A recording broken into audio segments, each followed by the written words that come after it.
안녕하세요. 오늘 지금 사회적 이슈가 많이 되고 있는 전월세 사기 피해가 상당하게 발생하고 있는데 여기에 대해서 전세를 얻어야 되는 윤 PD가 궁금한 게 많다고 하네요. 질문을 제가 받으면 답변하는 그런 영상을 찍도록 하겠습니다. 윤 PD 질문 준비됐나요? 네, 준비됐습니다. 요즘 시기에 전세 사기가 너무 많이 일어나니까 전셋집 구하기가 너무 무서운 거예요. 그렇죠. 네. 그래서 교수님한테 오늘 여쭤볼 질문은 전셋집에 들어가기 전에 무조건 확인해야 되는 것들을 여쭤보려고 합니다. 네, 무조건 확인해야 될 게 있죠. 두 가지가 있는데요. 첫 번째는 그 집에 권리관계가 없어야 돼요. 권리관계는 뭐예요? 근저당권이나 가압류. 그 집 소유자가 그 집을 담보로 다른 사람이나 금융기관으로부터 대출을 받은 게 있는지 없는지, 대출 받은 게 있으면 거기에다가 저당권 또는 근저당권으로 표시가 되거든요. 이런 집에 계약서를 쓰고 전입신고를 하게 되면 대항력이 없어요. 그래서 이 근저당권이 없는 집, 권리관계가 없는 집, 이런 집에 임대차 계약서를 쓰고 전입신고를 해야지만 대항력이 생기는 거예요.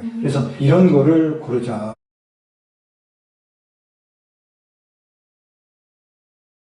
두 번째는 시세를 정확히 파악해야 된다는 거예요. 그래서 시세를 잘못 파악해가지고 전세 금액을 높게 들어가는 경우가 있거든요. 그래서 그 비슷한 규모의 빌라라든가 오피스텔을 많이 비교를 해보고 평균 금액이 1억 원이다. 이렇게 판단이 섰을 때 매매 금액에 제가 보기에는 60%를 넘으면 안 될 것 같아요. 그 매매 금액의 50% 이하면 가장 안정적이고요. 자, 60%까지는 그래도 전세 계약을 해도 되는데 그 이상 70%, 80% 넘어가서 전세 계약을 하면은 이게 자칫 가격이 떨어지고 그럴 때는 깡통 전세, 지금 현재 사회적으로 문제가 되고 있는 전세돈을 떼먹는 이런 일이 발생할 수 있겠죠. 그래서 이제 이 두 가지 점을 꼭 주의해서 전세집 계약을 하는 게 좋을 것 같아요. 다시 정리를 하자면은 대항력을 갖추자라는 거예요. 후순위로는 절대 전입신고하지 말자라는 거예요. 그런 집 얻지 말자. 자, 근저당권이 설정되어 있는 집은 전세보다는 월세로 들어가는 건 상관이 없어요. 보증금 적게 해서 월세로 들어가자. 두 번째는 매매 시세 대비 전세가 비중이 50% 정도, 적어도 60% 미만으로 해서 전세집을 얻어라. 자, 이 두 가지만 꼭 지켜도 전세 사기 피해는 많이 예방할 수 있을 것 같습니다. 그러면은 지금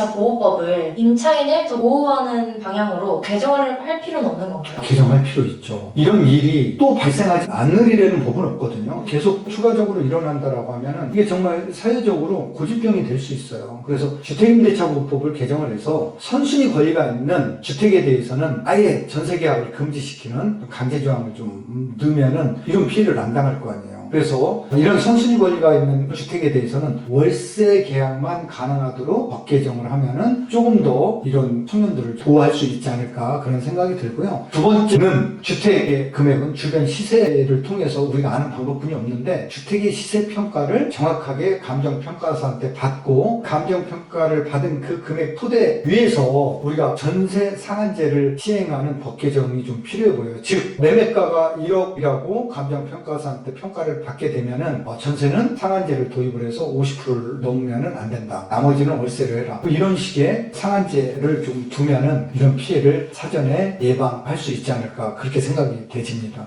너무 좋은 방식인 것 같아요. 이런 주택임대차보호법 개정을 통해서 이렇게 좀 강제화시키면 어차피 주택임대차보호법이라는 게 사회적 경제적 약자인 임차인을 보호하기 위해서 만든 법이잖아요. 그래서 좀 더 임차인을 보호하려면은 이러한 법들을 좀 개정할 필요는 있을 것 같아요. 네. 오늘 영상 여기까지 할까요? 네. 감사합니다. 구독, 좋아요 꼭 눌러주세요. 다음 주에 뵙겠습니다.